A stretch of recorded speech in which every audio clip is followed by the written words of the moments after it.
Muy buenas tardes a todos los que nos escuchan el día de hoy, nos ven donde quiera que estén, pero nos están viendo y nos están escuchando.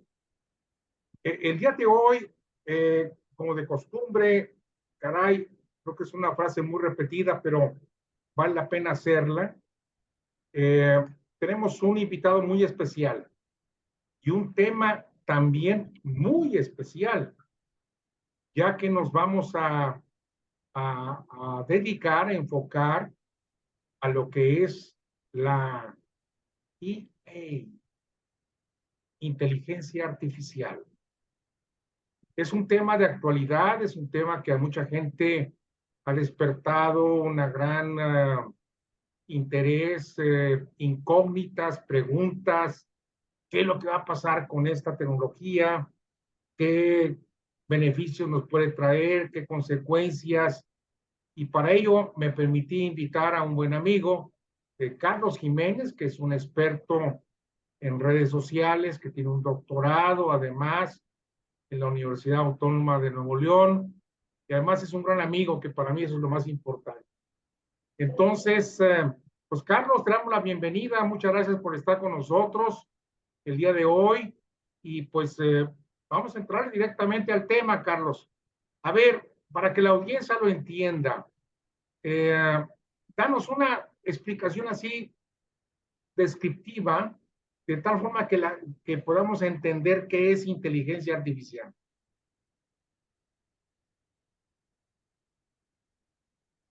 Hola Raúl, pues primero que nada, muchas gracias por la invitación. Es un placer, como sabes, estar con amigos como tú compartiendo y charlando sobre estos temas tan interesantes.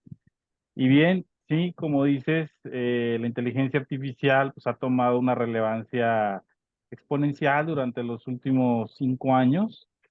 Y a manera de describirla un poco desde la manera histórica, pues debemos de decir que estas técnicas o conceptos, digamos, fundamentos matemáticos, nacieron entre los años 40 y 50 del siglo pasado.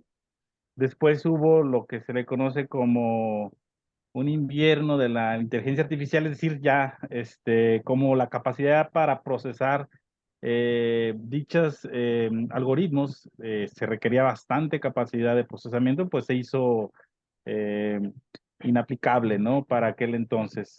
Después, en los años 80, Japón invirtió muy fuerte en el área de sistemas de aprendizaje autómata, lo vuelve a dejar por el alto costo, y hasta, digamos, después del año 2000, 2005, 2006, se empieza a retomar, ¿no? Con gran fuerza, O otra sea, vez, se tomó digamos, 70 años prácticamente en darle sentido real a ese proyecto de los años 40. exactamente, exactamente, se tomó decenas de años, y las matemáticas pues son las mismas de hace 40 años. Obviamente han surgido nuevos algoritmos, pero se basan en un algoritmo, por ejemplo, que se llama perceptrón. Ahorita, bueno, ese algoritmo es la base de las redes neuronales y digamos que ya a partir de los 2005, 2010 empieza ahora sí el auge debido a, como sabrán muchos, el auge de los grandes microprocesadores, que pues estos tienen la capacidad de procesar grandes cantidades de operaciones, ¿no? Por segundo. Es ahí cuando toma relevancia, ahora sí, las aplicaciones de estos modelos algorítmicos de inteligencia artificial.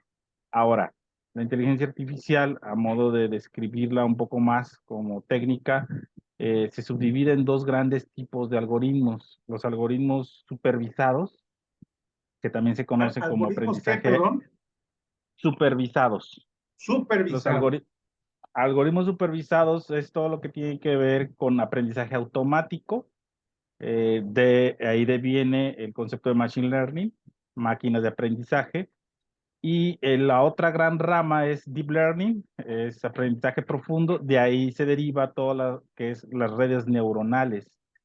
Eh, Dicho sea de paso, pues primero se desarrolla el machine learning, es decir, aprendizaje máquina, aprendizaje automático, Recientemente pues ha tomado mucha relevancia el deep learning, que la diferencia es la capacidad de procesamiento. Entre otras cosas, por ejemplo, el aprendizaje supervisado, que es el que se está aplicando ahorita, digamos, de manera muy comercial, necesita la intervención humana.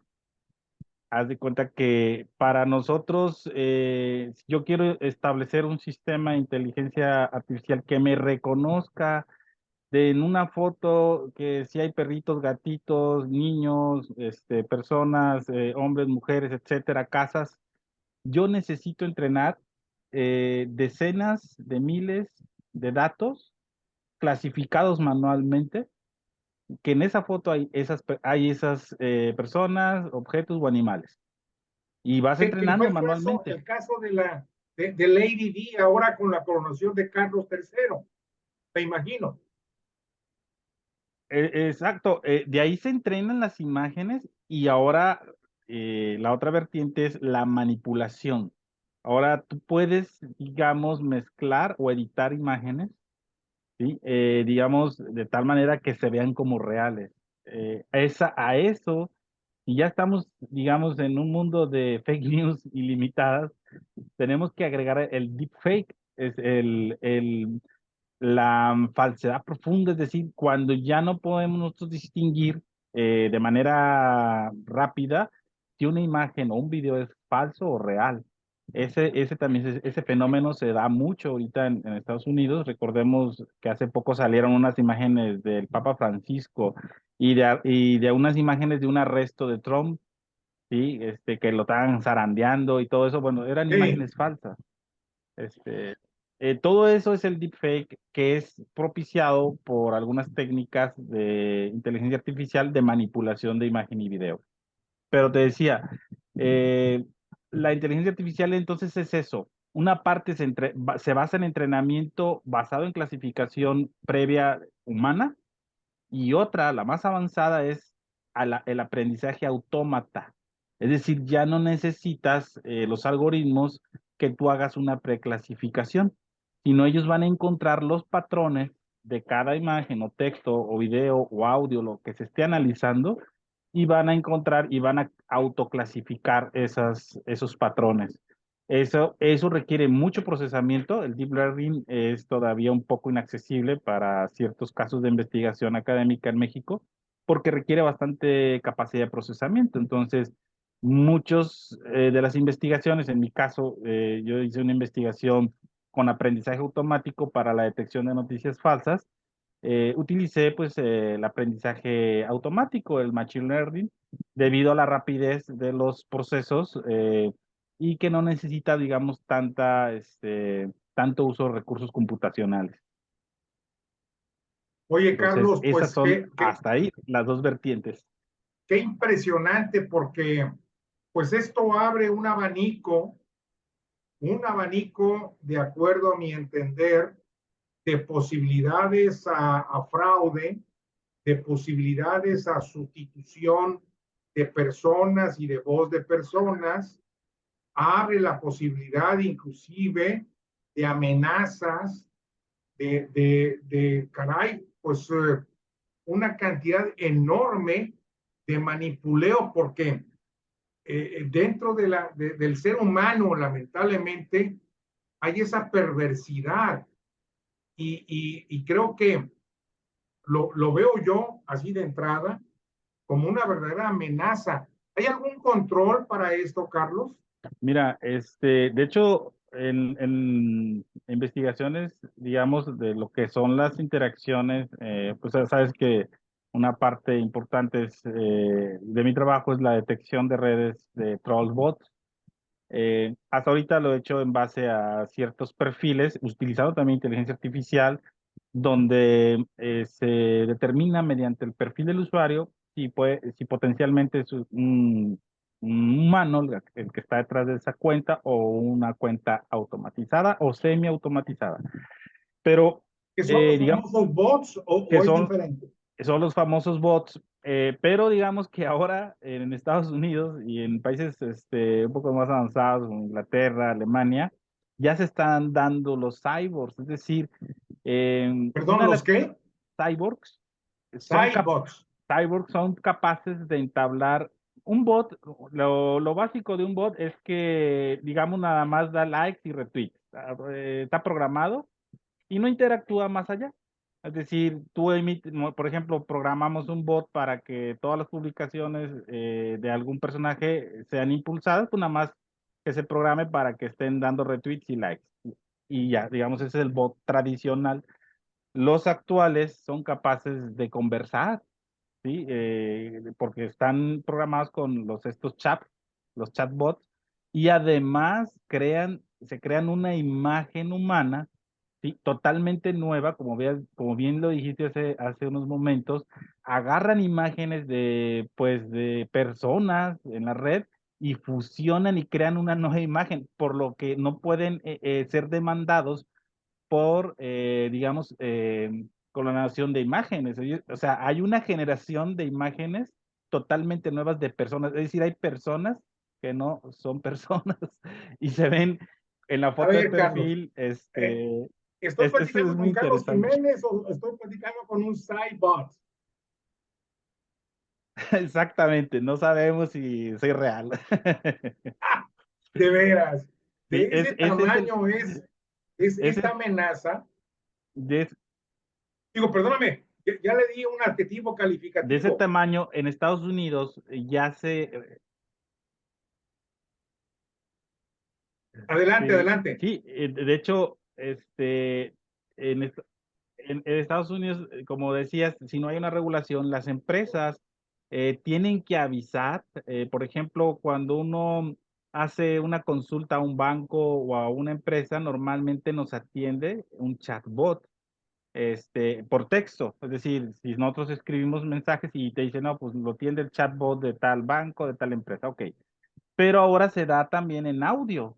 Es decir, tú hablas y en lugar de que te atienda una persona, te atiende un chatbot de audio y no se puede identificar si ya es una persona real o un cyborg. Entonces, tiene que haber un descargo de responsabilidad y de avisarle a la persona, al usuario, que va a hablar con un cyborg, porque entonces, pues se están creando estos problemas de ética, del uso de las nuevas tecnologías de información y comunicación.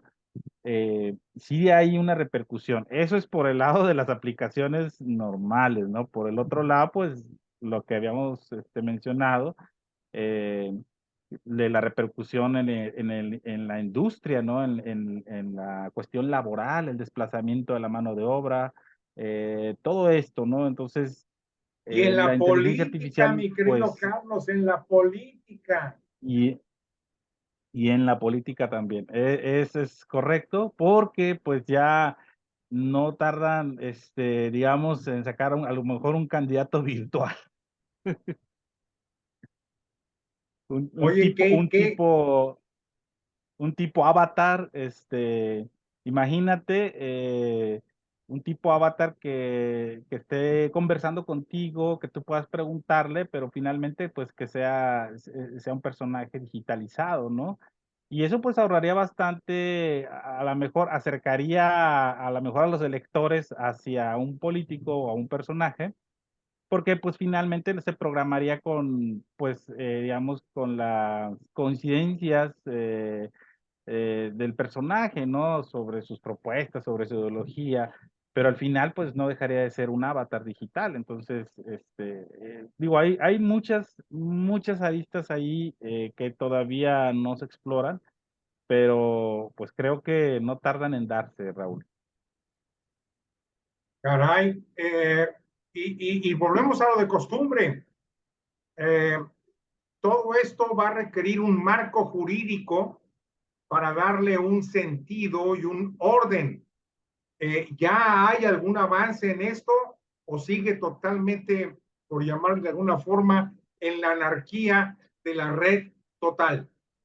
Sí, mira, qué bueno que lo tocas. De hecho, normalmente, pues, digo, la cuestión de la tecnología, si antes pasaban decenas de años, luego decenas de años, luego años, Ahorita estamos ya viendo cambios incluso por año, entonces los cambios se han ido suscitando de manera muy, muy rápida, de una manera que el periodo de cambio es menor, y no da tiempo para ir adecuando legislaciones que apenas estaban, por ejemplo, lo de la identidad digital en México apenas se aprobó, creo, el año pasado, y ya pues eso va a quedar obsoleto, tendría que volver a retomar.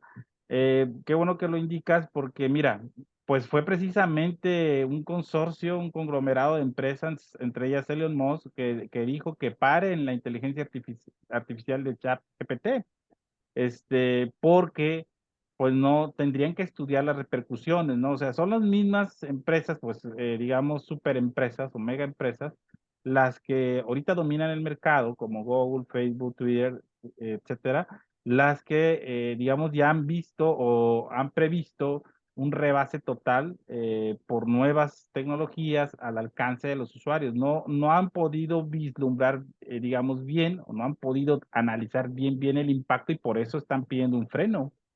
Pidieron un freno de 6 meses. No sé, hasta ahorita si se vaya a conceder o no, pero lo cierto es que tú puedes entrar al sitio de ChatGPT y puedes hacerte usuario y hacer uso de esa tecnología libremente. Por poner un ejemplo, Carlos, entonces para las elecciones del 2024 aquí en México, de repente aparece un candidato a la presidencia de la República que es virtual. Y como no está jurídicamente limitado, no está jurídicamente delimitado, compite y se mete en la red. Esto es un peligro, me imagino yo, es un peligro real. Hay un antecedente, Raúl, en Veracruz, sobre más o menos lo que dices. Si no mal recuerdo, no tengo ahorita bien específico el dato, pero era el famoso Gato Morris. Era una cuenta de Twitter, tenía fanpage y todo, y logró votos, ¿eh? Porque ya ves que Fíjate, escribes ahora, te da la oportunidad la legislación de escribir el nombre si no lo encuentras en la boleta. Entonces, sí, entonces esto pasó hace años, cuando todavía no se mencionaba nada de esto de la inteligencia artificial. No descartemos que por ahí pueda existir alguien, pues, con intenciones a lo mejor satíricas o de alguna otra índole que pudiera emitir un candidato virtual, ¿no? Y hacer un tipo, pues a lo mejor un uso de broma de esto, pero pues eso se da por el vacío legal, ¿no? bueno, ese es desde el punto de vista político, pero desde el punto de vista ciudadano, me imagino que las amenazas son tremendas. Digo, la invasión de tu privacidad puede ser vulnerable de tal forma de que te puedan extorsionar, te puedan vaciar tu cuenta de cheques o tus inversiones, te puedan secuestrar a un familiar, no sé, esto se me hace que tiene una dimensión tremenda, o estoy exagerando. No, de hecho, pues gran parte de lo que es el trabajo de la inteligencia artificial con estos algoritmos, como ya hemos mencionado, que viene de la parte de los años 40 y 50, se basan en un trabajo de Alan Turing, que estudió la criptografía, que es, recordemos que él desarrolló estos modelos de computación o teoremas de computación para romper los códigos de la máquina Enigma, ¿no? De los nazis. Lo logró. Entonces, pues queramos o no, gran parte de todo el proceso de desarrollo computacional es sustentado en la criptografía y en romper y establecer códigos, ¿no? Entonces, pues es una realidad que nuestra, digamos, seguridad cibernética pueda ser vulnerada por sistemas autónomos e inteligentes. Entonces, pues ahí está el riesgo, ¿no? De hecho, una de las premisas de lo que es la nueva computación que se llama la computación cuántica, que es una computación mucho más avanzada de lo que podamos imaginar ahorita. La premisa es crear códigos y que no se puedan descifrar. Y ya se ha probado que es imposible descifrar o tratar de descifrar códigos de computación cuántica hasta ahorita. Pero te digo, son pruebas que se están haciendo apenas. Todo lo demás, pues con algo de procesamiento y paciencia se podría lograr. Bueno, Carlos, y entonces, desde el punto de vista técnico, desde el punto de vista jurídico, desde el punto de vista de protección al ciudadano, ¿tú qué recomiendas? ¿Qué Mira, hay que hacer? Mira, ahorita pues como decíamos, nuestra esencia humana es crear redes sociales, ¿no? Las redes sociales, como definición, pues son nuestros contactos más allegados, nuestros amigos, familiares, pero pues podemos ver pues particularmente en la juventud, Raúl, y tú te habrás dado cuenta que hay niños que en sus redes, que ya tienen redes sociales con 1000, 2000 contactos. O sea, no los conoces, o sea, no los conocen, y comparten información privada, familiar. Eso es peligroso. Yo creo que lo primero que tendríamos que hacer es la educación hacia nuestros menores de edad, particularmente los niños y niñas, que están en primaria, secundaria, porque pueden tener estas cuentas, estas redes sociales con un grande número de desconocidos que pueden tener acceso a información y que de alguna manera puedan ellos ser vulnerables de hackeo informático. Ya pasó el año pasado fue, no sé si a ti te tocó, hubo una oleada de hackeos de WhatsApp, ¿sí? Sí, Una oleada tremenda por todo el país, donde las personas les hackearon su WhatsApp, ¿no? Entonces, extrajeron información, lograron información, no sabemos el impacto aún todavía de eso, pero imagínate ahora en un menor. Entonces, pues yo creo que hay la responsabilidad como sociedad, como padres de familia, como tutores, como maestros, pues de ir educando a nuestros menores de que, bueno, vas a crear una red social, vas a tener una red social, pero sí que sean de conocidos, al menos eso pues ya te daría un grado de seguridad y de certeza de que tú estás interactuando con personas reales que conozcan o que conozcan entre sí.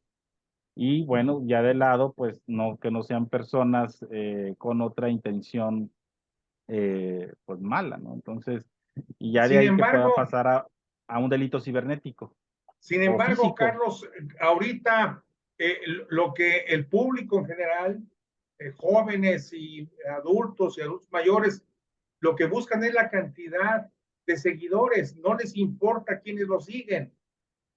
Es cierto, Raúl, y ese es el paradigma. Es el gran paradigma porque, y de hecho por ahí salió un estudio, ¿no? Que querían estudiar los jóvenes en ciertos países. En México salió que querían ser influencers, ¿no? Entonces, pues para ser influencer tienes ¿Cuánto, que tener, perdón? hubo un estudio en varios países donde se les preguntó a los jóvenes qué querían ser. Entonces en México salió que la mayoría quería ser influencer. Fíjate Entonces, nomás.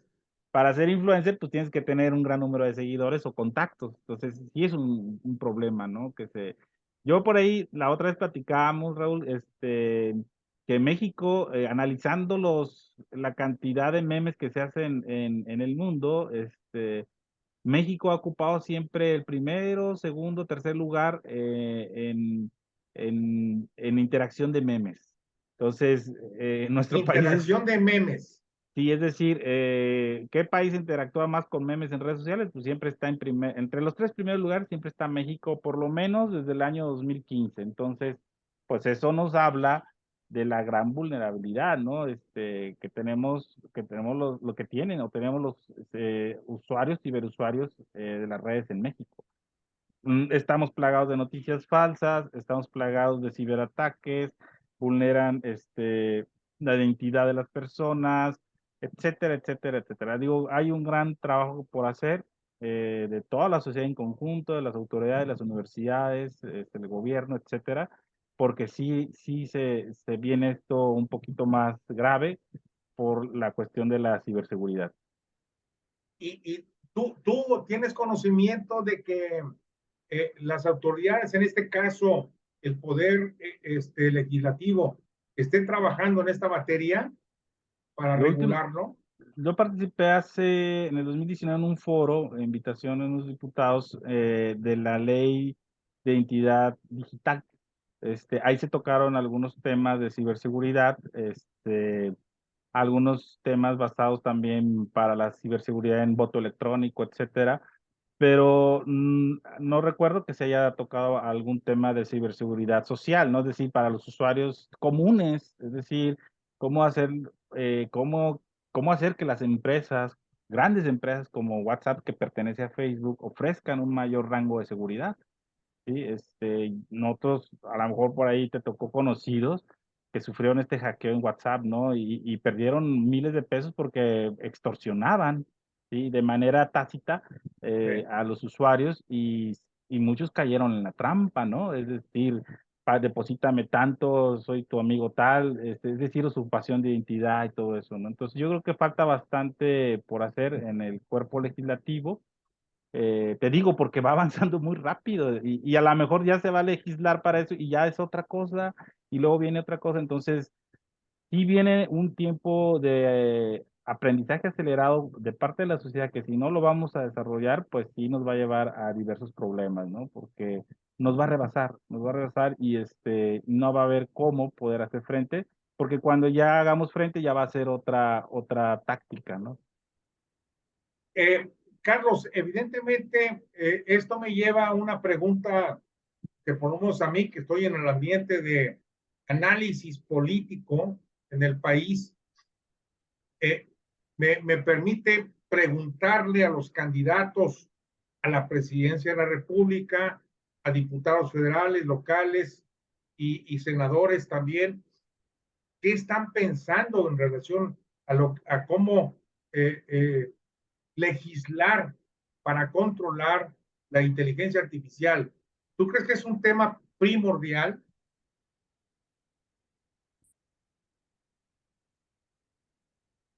Y claro, es primordial desde varios aspectos, Raúl. Por un lado, el impacto en la sociedad. Ya dijimos, ciberseguridad, construcción de una realidad falsa, este, ataques, etcétera. Y por el otro lado, el impacto, ahora sí, en la cuestión laboral. Es decir, hacia dónde se van a ir los desplazados por los sistemas automatizados de producción. No solamente automatizados que ya hay, sino de aprendizaje automatizado. Sí. Ese, digamos, es realmente un tema porque, bueno, vas a tener un desplazamiento importante de mano de obra y, por ejemplo, ahorita apenas los sindicatos se están democratizando cuando, pues, a lo mejor ya la siguiente, el siguiente año, pues, ya va a haber robots en vez de trabajadores, ¿no? Entonces, ese problema ya está en la puerta, es decir, no, ya hay plantas, sabemos que hay plantas automotrices manejadas por robots, pero, digamos, son robots programables.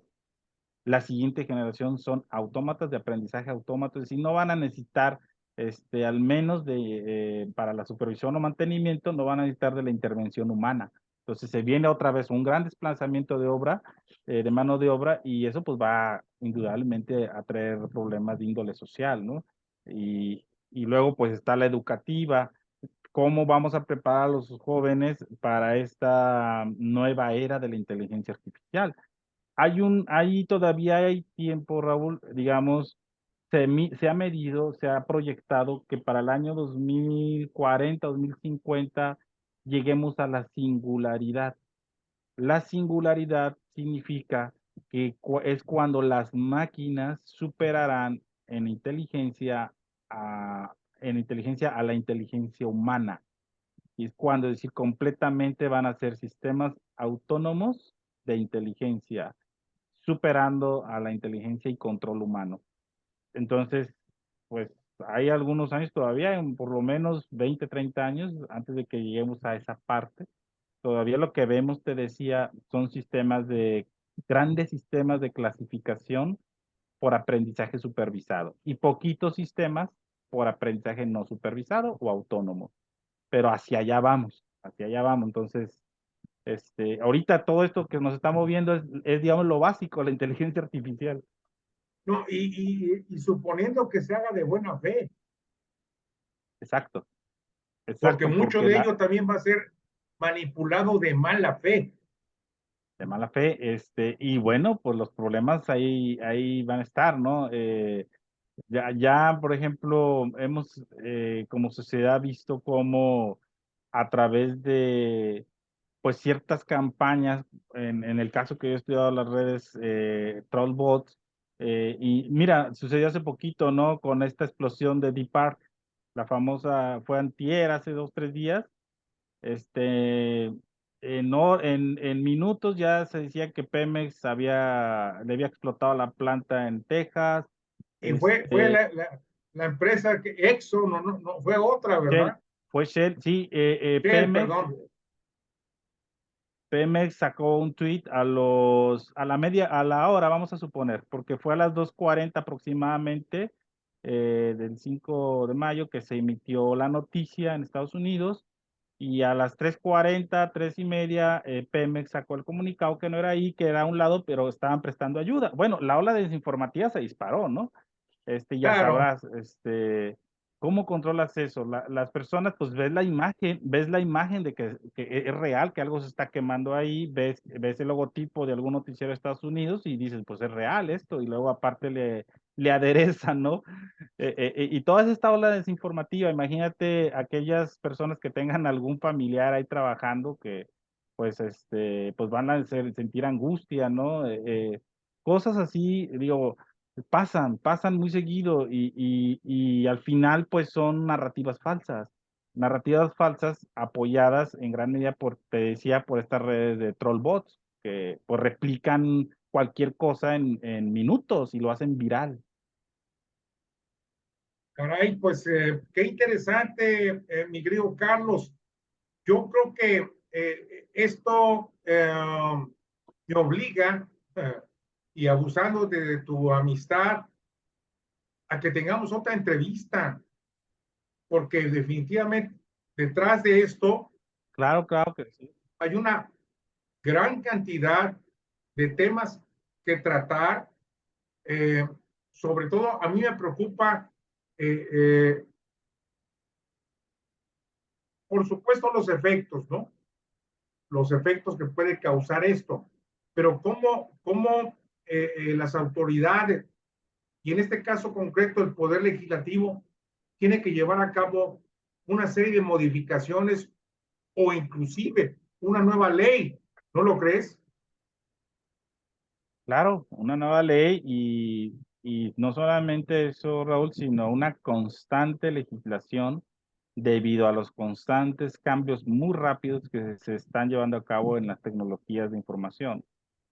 Ya no va a haber marcha atrás, las tecnologías cada vez van a cambiar más rápido y pues, si no se hace los cambios, pues imagínate el vacío legal tremendo que se está generando para cualquier tipo de actividad delictiva, ¿no? Entonces, que al final no sería delictiva porque pues hay un vacío legal. Entonces, ¿cómo vas a castigar algo si no hay con qué? Entonces, digo, es un riesgo latente para la sociedad este tipo de vacíos legales, ¿no?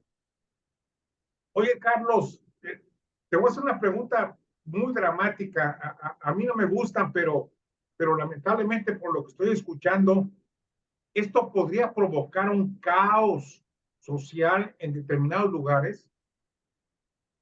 Mira, ¿te recordarás el tema del gasolinazo?